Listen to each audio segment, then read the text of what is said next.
എൻ്റെ അമ്മയും ഞാനും കിടന്ന കട്ടില്ല. ഇത് ഞാൻ ആർക്കും കൊടുക്കില്ല. ഇവിടെ തന്നെ ഞാനും ഉണ്ടാവും. എൻ്റെ അമ്മ എൻ്റെ കൂടെ ഉണ്ടാവും. എങ്ങും പോകില്ല എന്നെ വിട്ട്. നീ എവിടെ വിളിച്ചാലും ഞാൻ വരും. നീ എൻ്റെ കൂടെ ഉണ്ടാവണമെന്ന് മാത്രമേ പറഞ്ഞുള്ളൂ. കടത്തിണ്ണയിലാണേലും ഞാൻ വന്നോളാം. അങ്ങനൊരു ജന്മം ഇനി ഉണ്ടാവരുതേ എന്ന് എൻ്റെ പ്രാർത്ഥന. എൻ്റെ അമ്മയെപ്പോലെ ഉപേക്ഷിച്ച് വന്നത്. അമ്മയ്ക്ക് മറ്റാരുമില്ല ഞാനല്ലാതെ. എൻ്റെ ഈ ലോകത്തെ എല്ലാ ബന്ധുക്കളും എൻ്റെ അമ്മ തീർന്നപ്പോൾ പോയില്ലേ. അമ്മ എന്നെ തനിച്ചാക്കിയിട്ട് പോയി. ഇന്നും രാവിലെ ഞാൻ ചർച്ചിൽ പോകുമെന്ന് പറഞ്ഞപ്പോൾ എന്നോട് ചോദിച്ചു, അവിടെ ഇവളോട് ചോദിച്ചു, ഇവളെല്ലാം നോക്കുന്നത്. അപ്പോൾ അവളോട് ചോദിച്ചു എവിടെ പോകാമെന്ന് വെച്ചാൽ അവൾ പറഞ്ഞു ബാബുവിൻ്റെ കാണാൻ പോകാമെന്ന് പറഞ്ഞപ്പോൾ വേണ്ട എന്നിങ്ങനെ പറഞ്ഞു. എൻ്റെ ഹസ്ബൻഡിൻ്റെ അടുത്ത് പോകാമെന്ന് പറഞ്ഞു. അന്നേരം പറഞ്ഞു ചർച്ചിൽ പോകാമെന്ന് പറഞ്ഞപ്പം എന്നിങ്ങനെ പറഞ്ഞു. ചായയൊക്കെ കുടിച്ചു. ഞാൻ പോയിട്ട് വരട്ടെ എന്ന് പറഞ്ഞ് പോക്കോളാൻ പറഞ്ഞ രാവിലെ ചായ കുടിച്ചു. പിന്നെ 2 ദോശ തിന്നു. നാരങ്ങാവെള്ളം ഇടയ്ക്ക് കൊടുക്കുക. ഞങ്ങൾ ഉപ്പും മധുരം ഇട്ട് അതൊക്കെ കഴിച്ചു. ഉച്ചയായപ്പോഴത്തേക്കിങ്ങനെ പുള്ളിക്കാരത്തേക്ക് അതിൻ്റെ വ്യത്യാസം തുടങ്ങി. അപ്പോൾ ഇവർ ഓടി വന്നു. സിസ്റ്റർമാരൊക്കെ ഫയൽ നോക്കിയിട്ട് അതേ മരുന്ന് കൊടുക്കാൻ നോക്കി. 3 ഇഞ്ചക്ഷൻ കൊടുത്തു. പക്ഷേ അന്നേരത്തേക്കിനെ കിടക്കാതെ പോയി. ഇത്തിരി കഷ്ടപ്പെടുത്താതെ പോയി.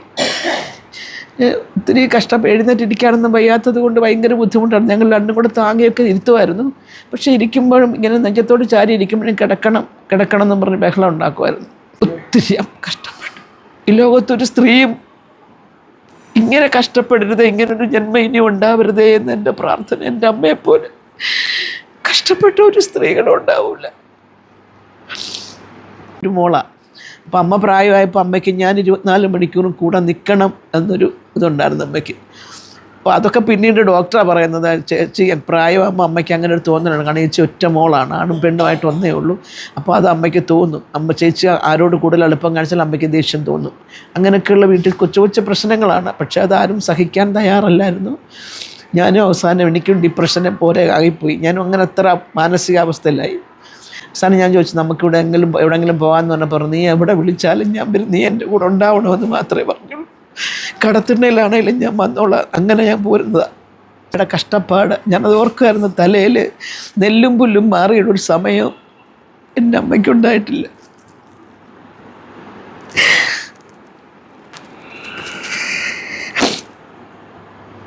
എനിക്കൊരു കുറവുകളും അമ്മ നനച്ചിട്ടില്ല കേട്ടോ.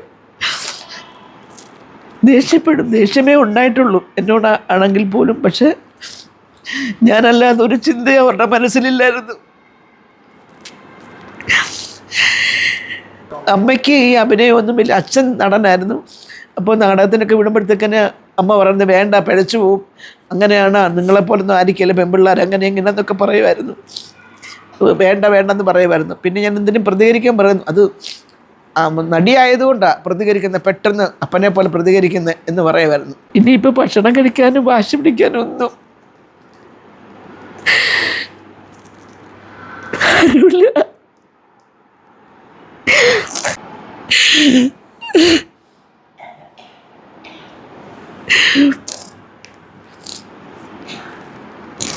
ഈ കട്ടിൽ അമ്മയ്ക്ക് വേണ്ടി അടുപ്പിച്ചിട്ടാണ്. അത് ഇവിടെ സാറ്, ഇവിടുത്തെ പഴയ സൂപ്രണ്ടും സാറും കൂടെ ഞാനും അവരമ്മയും മോളും കൂടെ ഒരുമിച്ച് കിടന്നോട്ടെ. എനിക്കിവിടെ ഷെൽട്ടറിലാണ് വന്നത്. പക്ഷേ അമ്മയുടെ കൂടെ കിടക്കാൻ വേണ്ടിയിട്ട് ഈ കട്ടിൽ ഞങ്ങൾ ഒരുമിച്ചിടിച്ചത്. എന്നെ കൂടെ ഉൾക്കൊള്ളുന്നിടത്തേ പോകാൻ പറ്റുള്ളായിരുന്നു. അങ്ങനെ നമ്മുടെ അടുത്തൊരു സ്ഥലം വന്നപ്പോൾ അവിടെ താമസിക്കാനുള്ള സൗകര്യമില്ല. അവിടെ 50 പേർക്ക് താമസിക്കാൻ പറ്റും. അവിടെ 87 പേരുണ്ട്. അപ്പം ഒന്ന് കിടത്താൻ പോലും സൗകര്യമില്ല. അങ്ങനെ ആണ് ഞാൻ ഇവിടെ എത്തുന്നത്. ഇവിടെ ഗാന്ധി ഭവന് സാറിനോട് വന്ന് നേരത്തെ കണ്ടു. സാറിനോട് ചോദിച്ചപ്പോൾ സാറ് പറഞ്ഞു വീട്ടിൽ നിൽക്കാൻ പറ്റുന്നില്ലെങ്കിൽ ഇനി പോര്, വിഷമമൊന്നും വിചാരിക്കേണ്ട. അങ്ങനെയാണ് ഞാൻ ഇവിടെ വരുന്നത്. എൻ്റെ ജീവിതത്തിലെ ഏറ്റവും വലിയ വ്രണമാണത്. ഒരിക്കലും ഉണങ്ങാത്തൊരു മുറിവ്. അത് ഒരിക്കലും അത് ഉണങ്ങത്തില്ല. എനിക്ക് ഉണങ്ങത്തില്ല, എൻ്റെ അമ്മയ്ക്ക് ഉണങ്ങത്തില്ല. അപ്പം ചോദിക്കുക അവർ പറഞ്ഞിട്ടാണോ പോയത്? അവർ പറഞ്ഞില്ല, പറയാതെ പറഞ്ഞു. എല്ലാ വീട്ടിലും ഇതുപോലെ അമ്മമാരും ഇതുപോലെ പ്രശ്നങ്ങൾ ഉണ്ടാക്കുന്ന അമ്മമാരൊക്കെ ഉണ്ട്. പക്ഷേ അതാർക്കും സഹിക്കാൻ. ഓരോ ദിവസവും എനിക്കൊരിക്കൽ പോലും ഈ മെൻ്റൽ ഡിപ്രഷൻ ഇല്ലാത്തൊരു ദിവസവും ഇല്ല. അതുപോലെ ഞാൻ പിരിമുറുക്കത്തില്ല. ഞാൻ ഒറ്റപ്പെടൽ. ഞാനും അമ്മയും തനിച്ചായെന്ന് പറഞ്ഞൊരു മുറി ഞങ്ങൾ ഒറ്റയ്ക്ക് അവരിറങ്ങരുത് കയറരുതെന്ന് പറഞ്ഞിട്ടില്ല, ഭക്ഷണം കഴിക്കണം. പക്ഷേ അവരുടെ വാക്കുകൾ നമുക്കൊത്തിരി, എൻ്റെ മക്കൾ പറഞ്ഞിട്ടില്ല, എൻ്റെ ഹസ്ബൻഡ് ഒത്തിരി പറഞ്ഞിട്ടുണ്ട്. അപ്പോൾ എനിക്കത് സഹിക്കാൻ വയ്യായിരുന്നു. കാരണം അത് അർഹതയില്ലാത്ത ഒരാൾ പറയുമ്പോൾ എനിക്ക് വിഷമം, അത് പറയാൻ യാതൊരു യോഗ്യതയില്ലാത്ത ഒരാൾ പറയുമ്പം ബുദ്ധിമുട്ടാണ്. മക്കൾ പറഞ്ഞാൽ ഞാൻ അവർ വയലെടുത്ത് എനിക്ക് ചിലവിന് വരുന്നു. ഞാൻ ആ വീട്ടിൽ ജോലി ചെയ്യുന്ന കഴുതയെ പോലെ പണിയുന്നത് കൊണ്ടാണ് എനിക്ക് 3 നേരം ഭക്ഷണം വരുന്നത്. അല്ല അവരോടൊന്നും 10 രൂപ മേടിച്ച് എനിക്കത് വേണം, എനിക്കൊരു അങ്ങനെയൊന്നും ഞാൻ ആരെയും ബുദ്ധിമുട്ടിക്കാറില്ല. പക്ഷെ ഇതെനിക്ക് ഭയങ്കരമായിട്ട് വിഷമമാണ്. എൻ്റെ അമ്മയുടെ വായിന്ന് ചീത്ത പറയും, അതൊക്കെയാണ്, അങ്ങനെയുള്ള പ്രശ്നങ്ങളാണ്, കൊച്ചു കൊച്ചു കാര്യങ്ങളാണ്, എല്ലാ വീടുകളിലും നടക്കുന്നതാണ്. നമ്മുടെ വീട്ടിൽ എൻ്റെ കാരണം അമ്മയ്ക്ക് ഞാനില്ലാതെ പറ്റത്തില്ല. പിന്നെ അമ്മയെ കൊണ്ട് ഞാൻ അവിടെ എവിടെ കൊണ്ടാക്കാനൊക്കെ പറയാം, എനിക്ക് സഹിക്കാൻ പറ്റത്തില്ല. അമ്മ ഞാനില്ലാതെ നിൽക്കത്തില്ല. പിന്നെ അതിനൊന്നും അറിയാത്തതാണ്. കാരണം തെക്കത് വടക്കെന്ന് പോലും അറിയാൻ വയ്യാത്ത ഒരെണ്ണത്തിന് ഞാൻ എവിടെ കൊണ്ടാക്കാൻ. അപ്പോൾ ഞാൻ ചോദിച്ചു, നമുക്ക് എവിടെയെങ്കിലും പോകാം, അല്ലെ നമുക്ക് എവിടെയെങ്കിലും പോകാം, നീ വിളിച്ചാൽ ഞാൻ കടത്തുന്നതിലാണേലും വന്ന് കിടന്നോളാന്ന്. അങ്ങനെ പോകുന്നത്. അങ്ങനെ കുറേ നാൾ ആലോചിച്ച് പല സ്ഥലത്തും പോയി. അതൊക്കെ അവർക്കറിയാം, ഞാൻ പോയ സ്ഥലങ്ങളൊക്കെ എൻ്റെ മരുമകൾക്കറിയാം. പോയി അന്വേഷിച്ച് അന്നേരം അവർ ചോദിക്കുന്നുണ്ട്, ഇതിനെ ആര് നോക്കും, ഇതിൻ്റെ സ്വഭാവം കൊണ്ട് ആരെടുക്കും. പക്ഷേ അവർ വിചാരിച്ചില്ല ഞാൻ പോരുമെന്ന്. പക്ഷേ എനിക്ക് തോന്നി കുറച്ച് ദിവസമെങ്കിലും സ്വസ്ഥമായിട്ട്, മനസ്സമാധാനമല്ല ഏറ്റവും വലിയ ഭക്ഷണത്തേക്കാൾ, അങ്ങനെ പോകുന്നതാണ് ഞാൻ. ഇവിടെ വന്നപ്പോൾ ഞാനൊന്നും അറിഞ്ഞില്ല, ഒന്നിനും എനിക്കൊരു ബുദ്ധിമുട്ട് വന്നിട്ടില്ല. ഈ നിമിഷം വരെ എനിക്കൊന്നിനും എന്നെ അതുപോലെ അവർ നോക്കിയിട്ടുണ്ട്. ഗാന്ധിഭവൻ എൻ്റെ അമ്മയ്ക്ക് എല്ലാ സൗഭാഗ്യങ്ങളുണ്ടാകും. ഞാൻ അത്രയും ദിവസം കൂടെ നിന്നില്ലേ, കൂടെ കിടന്നു, കൂടെ നിന്നു, അമ്മയ്ക്ക് ഇഷ്ടമുള്ളതെല്ലാം വാങ്ങിച്ചു കൊടുത്തു. എല്ലാം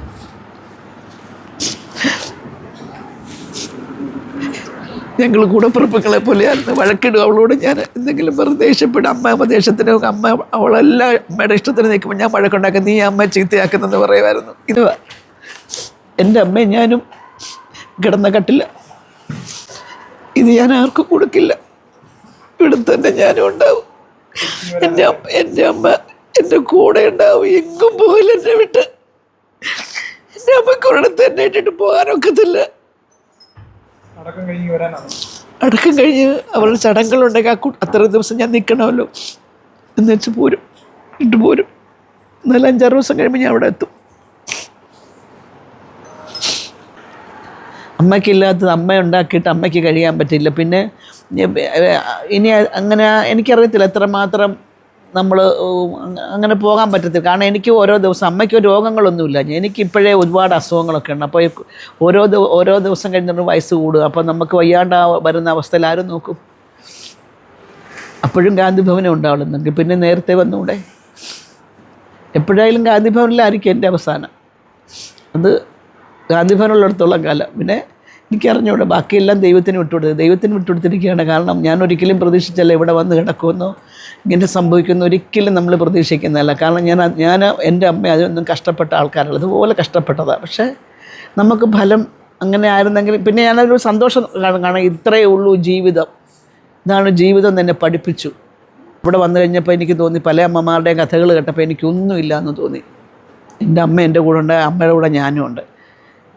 അതാണ് ഇവിടെ എല്ലാവരും പറയുന്നത്, ഞങ്ങളുടെ കൂടെ ഒന്നും ഒരു മക്കളുമില്ല, പക്ഷേ ഈ അമ്മ ഭാഗ്യമുള്ളത്. ആ മകളെല്ലാം കളഞ്ഞ് വന്നില്ലേ കൂടെ, അതൊരു ഭാഗ്യം, അതായിട്ട് ഞാൻ കണക്കാക്കുന്നു. പിന്നെ ഗാന്ധിഭവനിൽ വെച്ച് നോക്കുമ്പോൾ ഞാൻ സൗഭാഗ്യവതിയാണ്.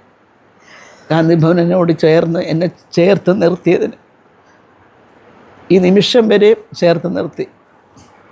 അതിൻ്റെ നന്ദി എനിക്കെന്തായാലും ഗാന്ധിഭവനോട് കാണിച്ചല്ലേ പറ്റുള്ളൂ. അതുകൊണ്ട് എനിക്കിവിടെ തന്നെ നിൽക്കാനാണ് താല്പര്യം. 9 മണിക്കുണ്ടെന്ന് പോകും, 1 മണിക്ക് അവിടെ അടക്കം. തിരിച്ചു വരും ഞാൻ ഇങ്ങോട്ട് തന്നെ തിരിച്ചു വരും.